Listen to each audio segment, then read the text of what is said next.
这就是你们圣光小神。哈哈，五行大帝，少嚼舌根。你教出了大天才吗？怎么只有一人？哈哈哈，自保无余而已。这一副脑子不好的样子。啊，怎么这么不会说话？小张，杀了你，进到4元封地，肯定比你硬。令牌可以记录你们的点数排名。此外，参加此战总不能空位。现在。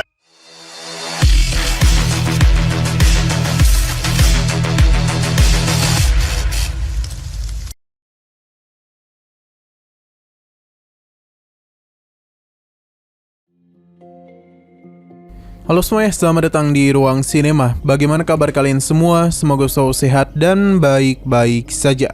Sesuai jadwal, jadi pada hari ini kita akan kembali melanjutkan series Donghua Supreme God Emperor episode terbaru, yang mana ini adalah episode yang ke-500. Bagi yang mau bergabung dengan series ini, kita sudah sediakan playlistnya. Jadi kalian bisa dengan mudah mencari di mana episode awal dari series ini. Sebelum kita mulai episode terbarunya, kita akan melihat dulu apa saja yang telah terjadi pada episode sebelumnya, tepatnya pada episode 499. Sebelumnya, leluhur gunung dan juga ketua gunung merasa begitu kesal kepada diri mereka sendiri karena tidaklah memiliki kemampuan untuk menjaga Muyun, yang membuat dia harus mengikuti kompetisi 100 dunia. Padahal mereka itu berencana menjadikan Muyun sebagai penguasa gunung selanjutnya. Di sini Muyun meminta mereka untuk tidak perlu khawatir. Selain itu, dirinya sudah memahami 100 aungan dari naga api. Muyun memberikan 2 metode yang hilang tersebut kepada leluhur gunung. Setelah semua itu, dia pun pergi untuk menemui sosok Feng Long. Muyun memberikan penawaran kepadanya, yang mana selama Feng Long mau memanggilnya sebagai kakak, maka Muyun berjanji akan mencarikan tubuh baru untuk jiwa Feng Long. Meskipun sempat keberatan, tapi pada akhirnya ia tetap setuju. Pada akhirnya Muyun pun mengucapkan salam perpisahan kepada rekan-rekannya, karena dia itu akan menghadapi pertarungan 100 dunia. Sekarang kita akan melanjutkan episode terbarunya. Terlihat kalau saat ini penguasa Istana 5 Elemen tengah menunggu kedatangan Muyun. Sampai akhirnya Muyun bersama yang lainnya pun tiba juga.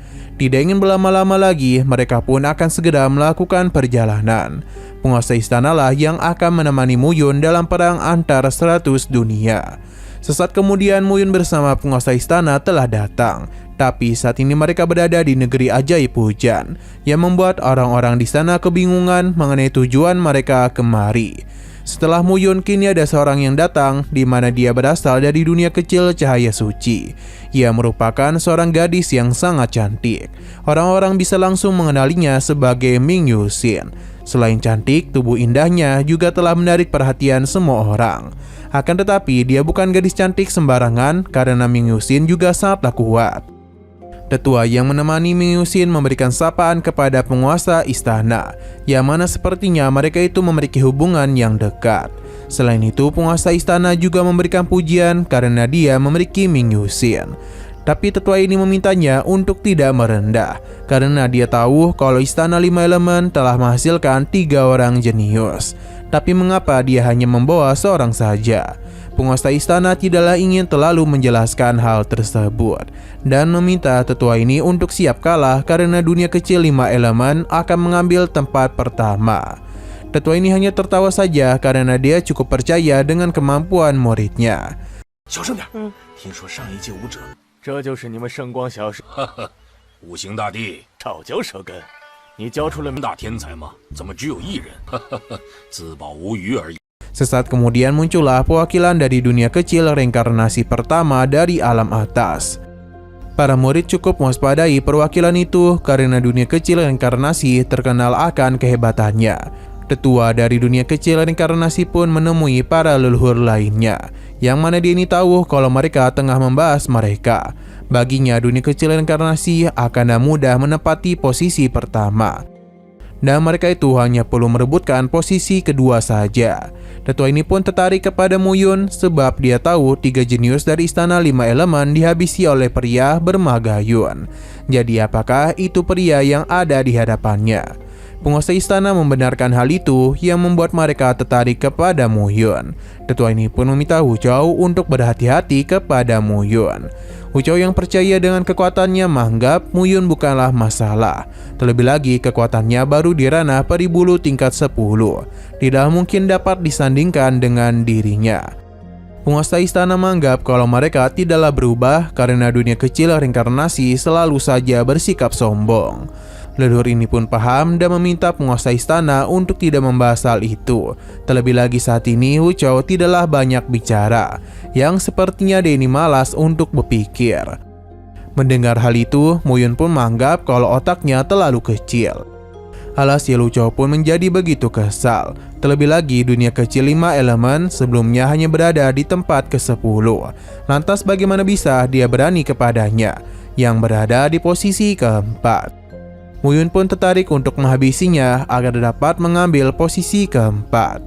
Perkataannya pun semakin membuat Hu Chou marah. Dia pun saatlah menantikan pertemuan mereka di dalam kompetisi. Ia ingin melihat apakah Mu Yun dapat berbicara sombong seperti itu lagi kepadanya. Tapi Mu Yun memintanya untuk tidak banyak bacot dulu. 傲气倒是长了不少。是一副脑子不好的样子。怎么这么不会说话？秋成，杀了你，倾倒4元封地，肯定比你硬。 Perselisihan mereka pun telah disaksikan oleh perwakilan dunia kecil Guntur yang berencana untuk memanfaatkan hal itu. Hal yang sama juga dipikirkan oleh perwakilan dunia kecil Materia yang sebelumnya menempati posisi ke-9. Ia pun berencana untuk dapat memasuki posisi 5 besar. Selain itu, dia juga berencana untuk melakukan siksaan kepada orang biasa. Berhubung semua orang telah berkumpul, sesaat kemudian muncullah seorang tetua yang akan memulai pertarungan 100 dunia kecil yang hanya diadakan dalam 50 tahun sekali. Tetua uji akan memberitahu beberapa peraturan kepada mereka, yang mana para peserta ujian tidak boleh di atas usia 50 tahun dan hanya 2 oranglah yang diizinkan untuk datang kemari. Menghabisi lawan juga diperbolehkan karena poin lawan dapat dijadikan sebagai poin milik mereka. Selain itu, tidak ada lagi peraturan lainnya. Mu Yun sadar betul kalau kompetisi ini adalah pembunuhan total. Token akan uji berikan kepada para peserta. Jika hal itu diberikan kepada lawan mereka, maka hal itu sama saja dengan memberikan semua poin kepada lawan. Uji pun menyarankan mereka untuk tidak kembali pulang dengan tangan kosong. Setidaknya di sana ada 4 harta di tanah asli. Namun bisa atau tidaknya mereka mendapatkan kesempatan itu tergantung lagi kepada usaha dan keberuntungan mereka. Saat itu jugalah Uji pun membuka sebuah portal dan memberitahu kalau pertarungan 100 dunia telah dimulai. Saat itu jugalah Mu Yun bersama para peserta lainnya mulai memasuki tempat ujian. 令牌可以记录你们的点数排名。此外，参加此战总不能空位。现在， Baru saja sampai, Mu Yun langsung saja mendapatkan seseorang yang hendak mengincarnya. Tapi Mu Yun dapat mudah mengatasinya dan berhasil juga mendapatkan token yang dia miliki. Namun pertarungan masihlah belum usai, sebab murid lainnya kembali datang dan ia bernama Putong. Ia berencana untuk melakukan pertarungan dengan Mu Yun. Tapi sebelum semua itu terjadi, episodenya ini malah bersambung. Nah, sebelum kita akhiri, seperti biasa kita akan melihat preview bagian selanjutnya. Terlihat kalau saat ini Mu Yun sepertinya berhadapan dengan lawan yang menggunakan teknik ilusi penggoda. Karena saat ini Mu Yun telah masuk ke dalam ilusi tersebut, yang mengharuskan dirinya berhadapan dengan para gadis yang berusaha untuk memberikan godaan manja kepadanya. Namun Mu Yun yang sudah sering bertemu dengan gadis yang jauh lebih cantik lagi, menganggap ilusi ini terlalu lemah. Bahkan seberapa keras pun mereka mencoba menggoda dirinya, iman Mu Yun masihlah kuat.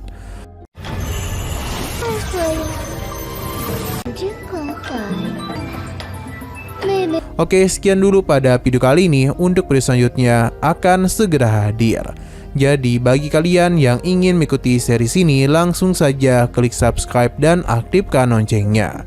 Terima kasih yang sudah menonton video sampai habis. Jika kalian suka pada video ini, klik like dan share ke teman-teman kalian tentang channel ini. Dan ditunggu aja kelanjutannya. Oke, sampai jumpa di video selanjutnya.